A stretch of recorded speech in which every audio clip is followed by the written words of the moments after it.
ನಿರಂತರ ಅನ್ಯಾಯ ಆದಾಗ ಜನರು ಅವ್ರ ಮನಸ್ಸಿನಲ್ಲಿ ಏನು ಒಂದು ಅಸಮಾಧಾನ ಸ್ಫೋಟ ಆದಾಗ ಸಹಜವಾಗಿಯೇ ಉತ್ತರ ಕರ್ನಾಟಕ ಪ್ರತ್ಯೇಕ ರಾಜ್ಯ ಆಗಬೇಕು ಅನ್ನೋಂಥದ್ದು ಒಂದು ಬೇಡಿಕೆ ಬಂದೇ ಬರ್ತದೆ.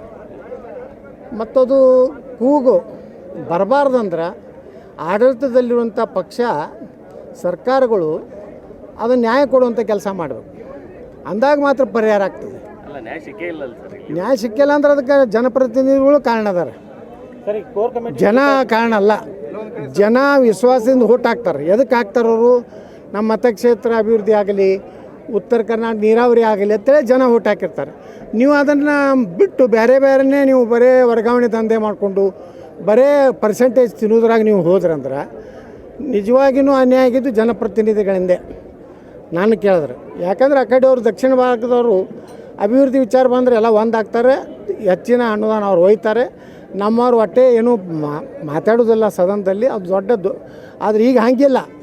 ಈಗ ಉತ್ತರ ಕರ್ನಾಟಕದ ಜನಪ್ರತಿನಿಧಿಗಳು ಸದನದಲ್ಲಿ ಮಾತಾಡೋಕ್ಕೆ ಚಾಲು ಮಾಡ್ಯಾರ. ನ್ಯಾಯ ಕೊಡು ಅಂತೇಳಿ ಹೋರಾಟ ಮಾಡ್ತಾಯಿದ್ದಾರೆ. ಇನ್ನೂ ಇದು ಸ್ವಲ್ಪ ಕಠೋರ ಆಗಬೇಕು. ಅದಕ್ಕೆ ನಮ್ಮ ರೈತರು ಏನದಾರಲ್ಲ ಆ ಎಲ್ಲ ಜನಪ್ರತಿನಿಧಿಗಳನ್ನು ತರಾಟೆಗೆ ತೊಗೊಂಡ್ರೆ ನಿಶ್ಚಿತವಾಗಿಯೂ ಈ ಒಂದು ಬೆಳಗಾವಿ ಅಧಿವೇಶನದಲ್ಲಿ ಒಂದು ನೀರಾವರಿ ಆಗಲಿ, ಉತ್ತರ ಕನ್ನಡ ಅಭಿವೃದ್ಧಿಗೆ ಒಂದು ಹೊಸ ದಿಕ್ಕು ಕೊಡ್ಬೋದು ಅಂತ ನನಗೆ ಅನ್ನಿಸ್ತದೆ.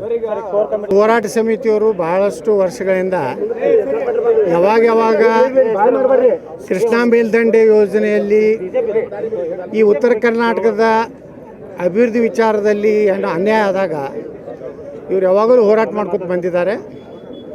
ಅವ್ರ ಹೋರಾಟಗಳ ಪರಿಣಾಮವಾಗಿಯೇ ಈ ಭಾಗದಲ್ಲಿ ನೀರಾವರಿ ಆಗಲಿಕ್ಕೆ ಸಾಧ್ಯ ಆಗಿದೆ.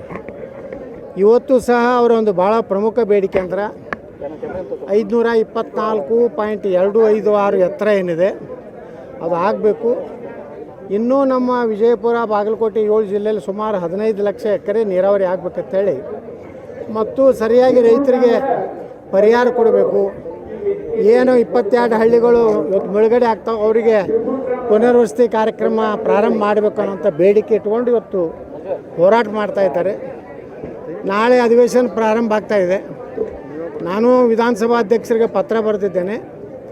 ಮೊದಲ ಅಧಿವೇಶನದ ಮೊದಲ ದಿನವೇ ಉತ್ತರ ಕರ್ನಾಟಕದ ನೀರಾವರಿಯ ಬಗ್ಗೆ, ಕೈಗಾರಿಕೆ ಬಗ್ಗೆ ಇವತ್ತು ಚರ್ಚೆ ಮಾಡಲಿಕ್ಕೆ ಅವಕಾಶ ಕೊಡಬೇಕಂತೇಳಿ ನಾನು ಕೇಳ್ಕೊಂಡಿದ್ದೇನೆ.